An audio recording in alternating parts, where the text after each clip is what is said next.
पहला मुद्दा होगा पाकिस्तान के समुंदर में बनने जा रहा एक आइलैंड जो कि ट्रंप की कृपा से होगा। दूसरी चर्चा होगी अमेरिका द्वारा राफेल पर दिया गया बयान कि चाइना वालों ने फर्जी खबरें उड़ाई थी। और तीसरी चर्चा होगी कि भारत के साथ युद्ध में पाकिस्तान जीता था और पहलगाम में आतंकी हमला नहीं विद्रोह था। इन तीनों बातों पर आज डिटेल में विश्लेषण होगा। एक एक करके शुरू करते हैं। सबसे पहले चलते हैं पाकिस्तान के मालामाल होने वाले प्लान पर। मालामाल वीकली फिल्म तो देखी होगी।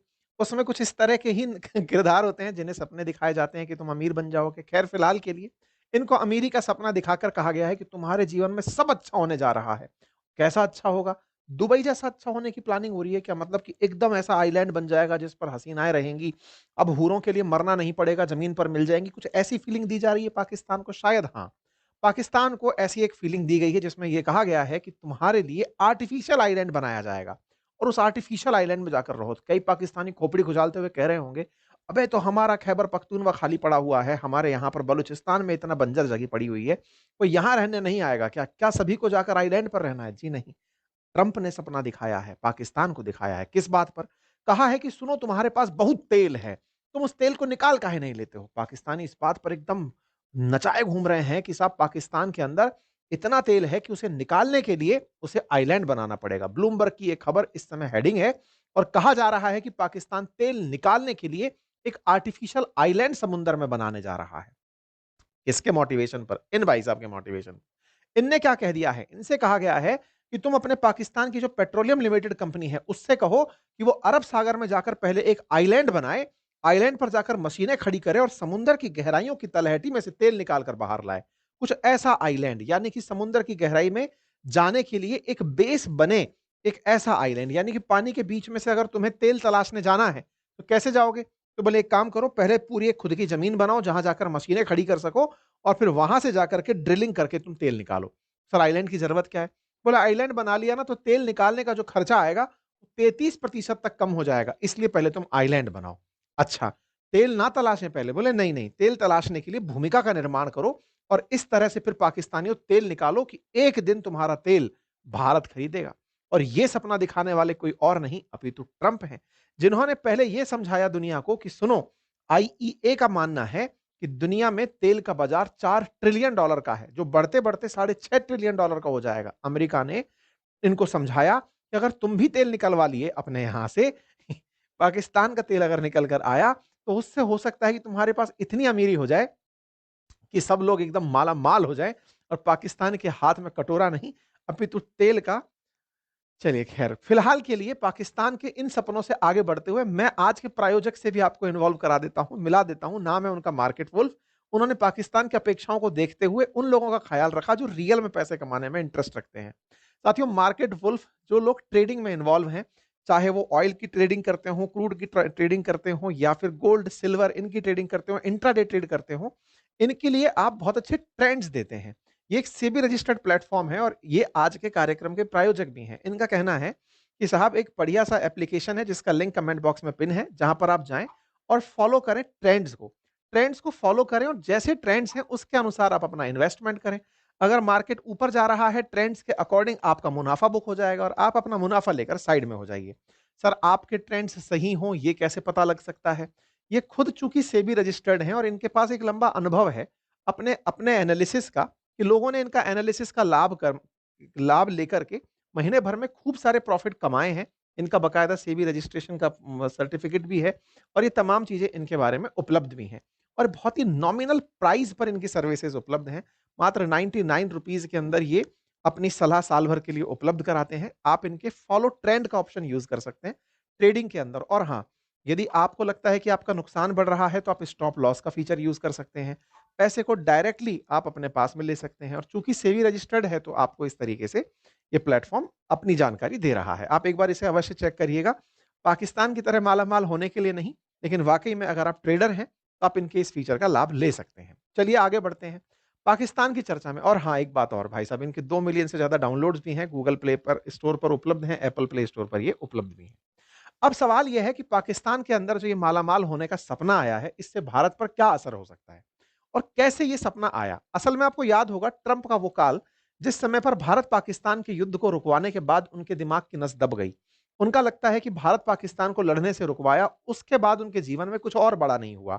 वो वहीं पर अटके हुए हैं और रिपीटेटिवली 61वीं बार बोल चुके हैं कि भारत पाकिस्तान का युद्ध मैंने रुकवाया था। और इसको रुकवाते-रुकवाते वो इतना आगे तक निकल गए कि हमने टैरिफ का डर दिखाया था, तब जाकर रुके थे। 350% टैरिफ का डर दिखाया था, तब जाकर के ये रुके थे। ये बात है जुलाई 31 की, जब ट्रंप खुशी में इतने आगे निकल गए कि कहा कि पाकिस्तानियों को चाहिए कि वो अपने मैसिव ऑयल रिजर्व का, जो अरब सागर में उनके पास है, उनका एक्सप्लोरेशन करना चाहिए।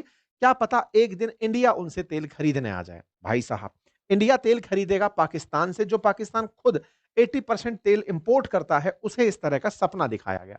बात जुलाई की थी, शहबाज शरीफ ने सीरियसली ले ली। नवंबर आते-आते, नवंबर 19 के दिन ये खबर तैरने लगती है और खबर आती है, इसी बात को मानते हुए पाकिस्तान अब रियल में तेल निकालने के लिए सोच रहा है कि जब ट्रंप ने कह दिया कि तेल है, तो तेल है, चलिए तेल निकालते हैं।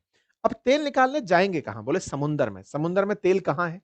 तो देखिए, समुंदर का पानी जितनी तलहटी तक जाएगा, तलहटी के नीचे ड्रिल किया जाएगा, यानी कि पानी भी किसी जमीन पर भरा हुआ है। उस जमीन की गहराई में जब जाओगे तो वहां से तेल निकाल कर लाओगे, यानी कि समुद्र की गहराई चलो और उसके बाद में जाकर के ड्रिलिंग करो। देखो, ये है अरब सागर, जिसे भारत पाकिस्तान साझा करते हैं गल्फ के साथ। यहां पर पाकिस्तान का जो सीमा लग रही है, कराची से लगभग 300 किलोमीटर के आसपास के क्षेत्र में, 30 किलोमीटर के आसपास के क्षेत्र में ये कुछ आर्टिफिशियल आइलैंड बनाने की प्लानिंग कर रहे हैं। इनकी प्लानिंग 30 किलोमीटर दूर सुजावल इलाके के पास में एक आर्टिफिशियल आइलैंड बनाने की है, जो कराची से 130 किलोमीटर है, लेकिन सिंध से 30 किलोमीटर की दूरी पर है। तो समुद्र के अंदर, अच्छा, ये समुद्र के नीचे की जो शेल्फ्स दिखाई दे रही है ना आपको, एडिशनल जो ये एरिया दिखाई दे रहा है, सामान्यतः इन्हीं क्षेत्रों के अंदर तेल की अपेक्षा होती है। ऐसा क्यों? क्योंकि जब बहुत सारी नदियां अपने साथ में फॉसिल लेकर जाती हैं, जीवाश्म लेकर जाती हैं, तो वो इन्हीं कॉन्टिनेंटल शेल्फ्स में सालों तक दबते रहते हैं और वहीं से तेल निकलने की संभावना बनती है। क्योंकि इसी क्षेत्र से होकर सिंध नदी भी गिरती है, तो सिंध के साथ भी बहुत सारा ऐसा जीवाश्म आया होगा जो सालों तक दब करके फॉसिल के अंदर कन्वर्ट होकर फ्यूल में बदला होगा।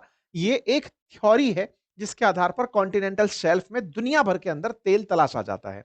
यही मान करके भारत में भी जो बॉम्बे हाई है मुंबई के नजदीक, वहां पर तेल इसी कंसेप्ट के आधार पर तलाशा जाता है। दुनिया भर में नदियों के मुहानों पर तेल को इसी थॉट के साथ तलाशा जाता है। कहा जा रहा है इस आइलैंड की मदद से ये लोग 25 तेल के कुएं खोदेंगे और आइलैंड बनने से फायदा ये होगा कि आने वाले समय में बहुत सारी जो समुद्र की लहरें हैं, वो उस आइलैंड को नुकसान नहीं पहुंचाएंगी, कुएं को नुकसान नहीं पहुंचाएंगी और तेल का एक्सप्लोरेशन चलता रहेगा। आपको सुनकर के तो लगेगा कि सर देखिए कितनी बड़ी बात है, ये लोग तेल गैस खोज रहे हैं और हम बैठकर तमाशे देख रहे हैं।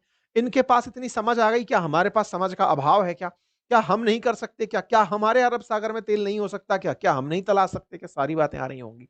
तो मैं थोड़ा-सा आपको इतिहास दर्शन कराता हूँ। पाकिस्तान जिस ख्वाब को फिलहाल जी रहा है, वो जून 22 के अंदर आई हुई एक कटिंग है, जिसमें पता चला था कि पाकिस्तान के अंदर तेल के भंडार मिले हैं। Massive oil gas reserve in Pakistan, ये 24 में भी खबर आई थी। ये खबर ही थी जो ट्रंप ने पढ़ ली थी कि इनके यहाँ तेल और गैस के प्रचुर भंडार हैं, इतने भंडार हैं कि अगर वाकई में इन्हें एक्सप्लोर कर लिया जाए तो शायद ये वेनेजुएला से बड़े भंडार हों। पाकिस्तानी इस बात पर नाचने लगे थे। लेकिन कुछ समय बाद ही पता चलता है कि ये इनके साथ पहली बार नहीं हुआ। इनके साथ एक बार पहले भी ऐसा हुआ है 2019 में, जब इन्हें कहा गया कि तुम्हारे यहां पर तेल के भंडार हैं। लेकिन जब जांचा गया तो पता चला यार नहीं यार, मजाक हो गई थी तुम्हारे साथ। 2019 में 500 मिलियन बैरल ऑयल के भंडार अपेक्षित किया गया था। इनके केकड़ा करके जगह है जहां पर अपेक्षा की गई थी कि तेल हो सकता है, लेकिन वो फर्जी निकल गया था। No oil gas reserve found at केकड़ा। इस बात को तलाशने के लिए अमेरिका की जो टोटल एनर्जी है, शेल कंपनी है, ये सब पाकिस्तान आए थे उस दौर में। सब अपना कारोबार बंद करके निकल गए कि ये फर्जी खबर निकल गई। मतलब कहते हैं कि पाकिस्तान में इतना तेल होगा ऐसी उम्मीद की जाती है, लेकिन असेसमेंट में इतना निकल कर आता है और रियलिस्टिक इतना सा तेल निकल कर आता है। मतलब पाकिस्तान में 200 मिलियन का तेल, अगर आप समझने जाएंगे कि साहब यहां पर पाकिस्तान के अंदर 200 बैरल तेल होगा, बिलियन बैरल तेल होगा, मिलता वहां पर 20 बैरल तेल है। यानी इतनी बड़ी दिक्कत है यहां पर रियलिटी वर्सेस अजम्पशन के अंदर। ठीक है, ये वो कुछ तस्वीरें हैं, कटिंग है न्यूज की, जहां पर आप देख सकते हैं कि अमेरिका की जो टॉप कंपनीज हैं, वो अपना पाकिस्तान में स्टेक बेच बेच कर भागी हुई हैं। ये ट्रंप के आने से पहले का काम है, जब शेल जैसी कंपनी ने पाकिस्तान से अपना कारोबार समेट लिया था और निकल गई थी कि भैया थैंक यू, हम आपके यहां पर कंपनी नहीं चला पाएंगे। और तो और, यहां पर कई कंपनीज पहले भी आई, लेकिन पाकिस्तान से 2021 से 24 के बीच में चली गई। फिर चाहे इटली की कंपनी हो, चाहे फिर कुवैत की कंपनी हो, ये तमाम कंपनियां पाकिस्तान में आकर कारोबार करके लौट कर चली गई। और ये बहुत बड़ी-बड़ी कंपनियां, भाई शेल जो है पाकिस्तान में अपना कारोबार बेच गई, टोटल एनर्जी अमेरिकी कंपनी है, ये अपना कारोबार पाकिस्तान को बेचकर चली गई कि नहीं हो पाएंगे। लेकिन किसने कहा है? दिव्य दृष्टि प्राप्त व्यक्ति ने कहा है, जिसकी नस दबी हुई है, जो 61वीं बार भारत पाकिस्तान के युद्ध के ऊपर आगे बढ़ ही नहीं पा रहा है। इस दिव्य दृष्टि से इन्होंने कहा है कि पाकिस्तानियों, तुम्हारे पास तेल निकलेगा। तो ये बोलते हैं, जब ये कह रहे हैं निकलेगा तो निकलेगा, तो बस इसी बात को मानते हुए साहब यहां पर तेल निकालने की कवायद चल रही है। पाकिस्तान में फिर से पिछले साल तेल के भंडार की खबर बाहर आ गई कि सुनो, इनके पास बहुत तेल है और तेल निकाला जा सकता है। पाकिस्तानियों को बताया गया कि इतना तेल है, लेकिन उससे पहले एक दिक्कत है। बोले क्या? तुम्हारे तेल को खोजने में 42,000 करोड़ का खर्चा आएगा, और 42,000 करोड़ के खर्चे के बाद भी 4 से 5 साल लग जाएंगे। इस बात को शहबाज शरीफ जानते हैं कि 4-5 साल बाद तो मैं भी नहीं रहूंगा। क्यों नहीं रहूंगा? क्योंकि कहीं ना कहीं मेरे साथ भी वही होगा जो और पाकिस्तानी प्रधानमंत्रियों के साथ हुआ है। आज तक कोई भी 5 साल तो पूरा कर नहीं पाया है। ऐसे में 42,000 करोड़ का जो खर्च है, इसी को करवा के 2 पैसे कमा लो। क्योंकि पाकिस्तान में पाकिस्तान के खजाने को खाली करके पैसे कमाए जाते हैं, ये वहां की सेना और राजनेता अच्छे से जानते हैं। अमेरिका का इतना पॉजिटिव सेंटीमेंट है कि अमेरिका कह रहा है कि तेल होगा, तो इस बहाने आइलैंड बनाने के नाम पर पैसे कमा लो। तेल तो कौन सी पीढ़ियां खाएंगी हमारी? कौन सा शहबाज शरीफ आजीवन बनने वाले प्रधानमंत्री? ना आसिम मुनीर रहने वाले, ना कोई भी आज तक इनके परमानेंट नहीं रहा। तो बोले अपने को कुछ हाथ नहीं लगेगा, लेकिन इस 42,000 करोड़ में फायदा है। बोले चलो अमेरिका के सेंटीमेंट के नाम पर ही सही आइलैंड बनवा लेते हैं, और इसके माध्यम से क्या पता 2 पैसे देने वाली कंपनियां भी आ जाएं। कुल मिलाकर ट्रंप के जो दावे हैं, उनसे पाकिस्तानियों को लूटने का एक और मौका मिल गया। लेकिन इस बीच में ट्रंप के दावों को ही बहुत सारे एक्सपर्ट्स ने डिनाई किया कि साहब यहां पर तेल के भंडार नहीं है, इन्हें परेशान मत करो। लेकिन अल्टीमेटली पाकिस्तानियों को सुख तो भारत के नाम पर मिल जाता है, और ट्रंप को पाकिस्तानियों से। फिलहाल के लिए बात अगर भारत की जाए कि क्या भारत कभी ऐसा एक्सप्लोरेशन करता है, बिल्कुल। हमारे यहां पर जो ओएनजीसी नाम की कंपनी है, वो इसी तरह से तेल तलाशती है, और इसका प्रॉपर तरीके से सिस्मिक मैपिंग होता है, फिर ड्रिलिंग ऑपरेशंस किए जाते हैं, फिर उस जगह का पूरा इवेल्युएशन होता है, और फिर जाकर प्लानिंग की जाती है कि कैसे तेल को एक्सप्लोर किया जाए। और हम लोग लगातार लेवल पर इस काम को करते आ रहे हैं, और हम अपने ऑफशोर्स के अंदर काफी तेल तलाशते चले आ रहे हैं। अब एक बड़ा सवाल बनता है कि क्या इनका आइलैंड बन जाएगा तो सफल हो जाएगा? देखिए, दुनिया में एन नंबर ऑफ आइलैंड है जिनको बनाने की कल्पना की गई, लेकिन वो फेल हो गए। लेकिन मैं आपको जो एक कारण बता रहा हूं कि इनका आइलैंड नहीं बन पाएगा, उसका तर्क इतना सा जान लीजिए। ये दुबई की तर्ज पर जैसे पाम जुमेरा बना हुआ है, इन्हें लगता है कि ये एक आर्टिफिशियल आइलैंड बना ले जाएंगे। देखिए, जो गल्फ है ना, वहां पर हाई टाइड्स या तूफान नहीं आते हैं। जहां पर गल्फ कंट्रीज बसी हुई हैं, वो बिल्कुल खाड़ी है, एकदम गेट पर से लॉक है खाड़ी, ऐसी खाड़ी है। लेकिन जहां अरब सागर है, यहां पर रेगुलर तूफान आते हैं, और ये सिस्मिक एरिया है, यहां पर भूकंप भी आते हैं। ऐसे में जिस जगह ये आइलैंड बनाने की सोच रहे हैं, वहां की जियोलॉजिकल इनस्टेबिलिटी इन्हें बहुत भारी नुकसान पहुंचाएगी, और तूफानों का आना, एक्सट्रीम वेदर्स का आना इनके इस कार्यक्रम को सफल नहीं करेगा। ऐसे में पाकिस्तानियों को लगता है कि ये ऐसा कर जाएंगे, लेकिन ये अपने आप में बहुत हजारडस होगा। ह्यूज वेव्स और स्ट्रांग मानसून से ये नहीं टिक पाएंगे, साइक्लोन इन्हें रुकने नहीं देगा। और फिर जो अंडर वाटर करंट्स हैं जो अरब सागर में बह रही हैं, क्योंकि हिंद महासागर दुनिया के अन्य महासागरों से कनेक्टेड है, तो यहां पर ओशन करंट्स चलती हैं, जिसके चलते इसके हाई मेंटेनेंस को ये पाकिस्तानी हैंडल नहीं कर पाएंगे। लेकिन इन्हें इतने दूर का नहीं सोचना है। फिलहाल के लिए अब्बा ने कहा है तो लब्बा डब्बा बज रहे हैं, और कुल मिलाकर तेल खरीदने जा रहे हैं। लेकिन सवाल यह है कि साहब अब्बा ने इतना इनके बारे में सोचा कैसे? तो बोले साहब, दिक्कत यह है कि पाकिस्तानियों ने भारत से लगभग 3 गुना ज्यादा पैसा खर्च किया अमेरिकी राष्ट्रपति की लॉबिंग पर। अब यह क्या कहानी है? देखो, अमेरिका के अंदर सीधे खुलेआम लॉबिंग होती है, यानी कि आपको राष्ट्रपति खरीदना है तो खरीद सकते हैं। आपको पता चल गया कि राष्ट्रपति के ये मित्र हैं, आप उनको पैसे दो, राष्ट्रपति से मिलने का वो सुधा तरीका ढूंढेगा। सिस्टम पूरी तरह खुला है। जैसे एलॉन मस्क ने पैसे दिए, मार्केट में खुले थे। तेल कंपनियों ने पैसे दिए, खुले थे। हमारे देश में जो पैसे दिए जाते हैं कि अडानी, अंबानी, टाटा ये सब पैसे दे रहे हैं, वो सब बिहाइंड द सीन चल रहे होते हैं कि नहीं साहब दिए थे, बॉन्ड खरीद लिए होंगे, चुनावी बॉन्ड खरीद लिए होंगे। हमारे यहां पर उस चीज को पब्लिक में नहीं लिया जाता, उनके यहां पर ये सब काम पब्लिक होता है। पाकिस्तान अमेरिका ने पब्लिकली इस बात को कि पाकिस्तानी लोग लॉबिंग कर रहे हैं, ये स्वीकार कर लिया। 3 गुना ज्यादा पैसे खर्च करके ट्रंप की लॉबिंग की गई कि उनको जो बताएगा पाकिस्तान का आदमी, वो ट्रंप को सही लगेगा। यही किया पाकिस्तान की तरफ से कि पाकिस्तान ने ट्रंप से कहा कि सुनो सर, ऑपरेशन सिंदूर में हमको बहुत बुरी तरह मारा, हमारे सैकड़ों लोगों को तबाह कर दिया, अंदर तक ब्रह्मोस घुसा दी, सबको मारधाड़ मचाया, लेकिन आपको यह कहना है कि पाकिस्तान विजेता था। बोले बिल्कुल कहेंगे। एक पाकिस्तान के लिए रिपोर्ट निकल कर आती है और कहा जाता है कि सब पाकिस्तान की मिलिट्री सक्सेसफुल हो गई थी ऑपरेशन सिंदूर में। कैसे सक्सेसफुल हो गई थी? भारत ने टारगेट हिट किए, भारत ने आतंकी मारे, पाकिस्तान के द्वारा भारत पर हुए जितने भी रिएक्शंस थे या रिप्लाई थे, उसमें कोई जान नहीं गई। उसके जो जान गई वो मतलब जनसाधारण की जो हताहत होने की और मौत की जो खबरें आई थी बॉर्डर एरियाज़ में, वो थी जो रिटेलिएटरी एक्शंस में आई थी। लेकिन जो भारत ने टारगेटेड हमले किए जिसके एविडेंस खुद पाकिस्तान देता घूम रहा था, उसके बावजूद अमेरिका का कहना है कि इस युद्ध में ऑपरेशन सिंदूर में पाकिस्तान जीता था। 4 दिन चले युद्ध में पाकिस्तान जीता था। दूसरा ये कह रहे हैं कि इस पूरी घटना में जो पहलगाम में आतंकी हमला हुआ, वो आतंकी हमला नहीं, वो एक विद्रोही हमला था। बोले सर फाइल में बदल दो इस चीज़ को। ये बिल्कुल वैसे ही है। जब हम पुलिस में थे, तो पुलिस के अंदर कहते हैं कि पुलिस के अंदर जो सबसे ज़्यादा करप्शन होता है वो इस बात का कि मर्डर हो गया, कोई बात नहीं। मर्डर के बाद जब एफआईआर के बाद में जब कोर्ट में आप जा रहे होते हैं, तो जिन भाई साहब ने आपके लिए धाराएँ दर्ज की हैं, वो धाराएँ आपसे पैसा लेकर कितना बदल सकते हैं?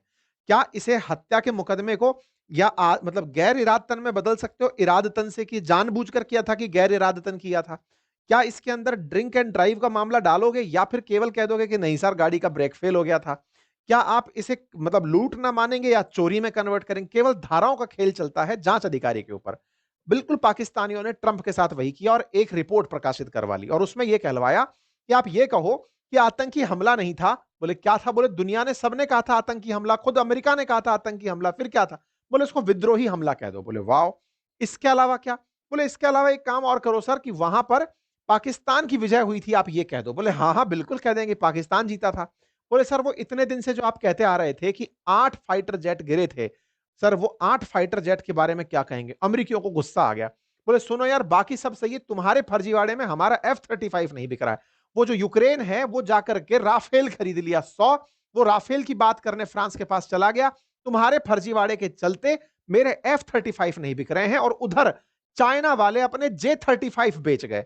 ये चल क्या रहा है? भाई साहब इस बात पर अमेरिकी उखड़ गए और इस बार पहली बार सच बोल दिया और कहा कि सुनो वो जो 8 फाइटर जेट थे ना, वो 3 ही फाइटर जेट थे। 3 फाइटर जेट गिरे थे और उसमें राफेल था, इसकी हम कोई गारंटी नहीं देते।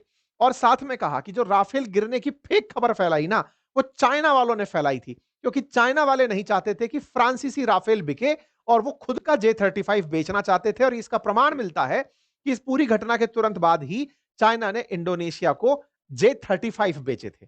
बोले ओहो! तो इस प्रकार की साहब फिलहाल एक रिपोर्ट निकल कर आई, लेकिन हमारे देश में अपोजिशन सरकार से सवाल कर रहा है कि लो जी फिर वो बोल रहा है और अब तो वो ये बोल रहा है कि पहलगाम में आतंकी हमला नहीं था, विद्रोही हमला था। वो फिर बोल रहा है कि पाकिस्तान की कार्रवाई सैन्य कार्रवाई की विजेता थी। हमारा अपोजिशन तो तुरंत उन बातों को पकड़ कर ले आया कि देखो ये क्या बोल रहा है। 800 पन्नों की अमेरिका ने एक रिपोर्ट तैयार की है जिसका नाम है economic US China economic security review commission और उसके अंदर ये सारी बातें मेंशन की गई हैं। ये है वो report US China economic and security review commission, इसमें बातें लिखी हैं। इसमें लिखा है Pakistan military success over India in its 4-डे क्लैश शोकेस्ड चाइनीज वेपनरी। काटा नहीं? नहीं, क्यों? पहली तारीख। चाइनीज हथियारों का उपयोग करके पाकिस्तान ने भारत पर जीत प्राप्त की थी। यह बात इस रिपोर्ट में लिखी गई है। ये सब जानते हैं कि भारत के जो बम थे वो कितना पाकिस्तान के अंदर गिरे थे। आतंकियों के जनाजे हमने देखे, पाकिस्तानियों के वीडियो बनते हमने देखे। भारत ने जो मार्क करके बताए कि हम नूर खान बेस तक को उखाड़ कर चले आए, उसके बावजूद चाइनीज डिफेंस जो था उसको यहां पर जगह दी गई है कि पाकिस्तान उससे जंग लड़ा और उससे विजेता रहा। इसमें यह कहा गया कि चीन पर नजर रखने के लिए इन्होंने एक कमेटी बनाई है यूएससीसी, जिसने ये रिपोर्ट प्रकाशित की है और उसमें कहा गया है कि पाकिस्तान को विजय प्राप्त हुई थी। साथ ही साथ आपको याद दिला दें कि यहां पर जो पहलगाम टेरर अटैक था, जिस पर कि ट्रंप ने हमला होते ही रिएक्शन दिया था, 22 अप्रैल के बाद में यहां पर देख सकते हैं टेरर अटैक इसने कहा है। यहां पर इनकी जो 22 अप्रैल के दिन ही इनकी तरफ से जो स्पोक पर्सन निकल कर आती हैं, वो खुद कहती हैं कि यह टेरर अटैक था। एस जयशंकर साहब एस सेक्रेटरी रूबियो से बात करते हैं, वो इसे टेरर अटैक बोलते हैं। जयशंकर साहब से टेरर अटैक पर चर्चा होती है, तमाम बातें टेरर अटैक पर होती हैं, लेकिन इस रिपोर्ट में उसे टेरर अटैक ना कह करके एक विद्रोही हमला करार दे दिया जाता है। फिर वही वाली बात, रिश्वत लेकर के रिपोर्ट बदल दी जा रही है कि चलो बदल दो। ये तो क्रेडिबिलिटी रह गई है इन लोगों की। ये भाई साहब सऊदी अरब के क्राउन प्रिंस के सामने फिर बतियाने लग रहे थे, फिर वही बात बोले कि देखो साहब मैंने कह करके रुकवाया, 350% का टैरिफ लगवाकर रुकवाया, ऑपरेशन सिंदूर में विजेता किसी को बनाया। देखो मैंने पहले भी कहा था ऑपरेशन सिंदूर से इनको कोई लेना देना नहीं था। इन्हें लेना देना था कि फ्रांसीसी राफेल विजेता ना घोषित हो जाए। मैंने पहले भी आपको सेशंस में बताया है कि राफेल ने भारतीय सीमा में खड़े रहकर पाकिस्तानी ठिकानों को जो निशाना बनाया, उसकी वजह से पूरी दुनिया के अंदर राफेल का तो लोहा मन गया, लेकिन पाकिस्तान के डिफेंस सिस्टम की मजाक बन गई। पाकिस्तान के डिफेंस सिस्टम की पोल पहले भी भारत की ब्रह्मोस ने खोली थी, जब वो बॉर्डर क्रॉस करके अंदर तक हिट मारी थी। इस बार भी जब हमारा राफेल अंदर हिट मार रहा था, मिसाइलें चला रहा था, टारगेट पर जाकर लग रही थी, उस समय भी चाइनीज डिफेंस सिस्टम पूरी तरह फेल हो गया था।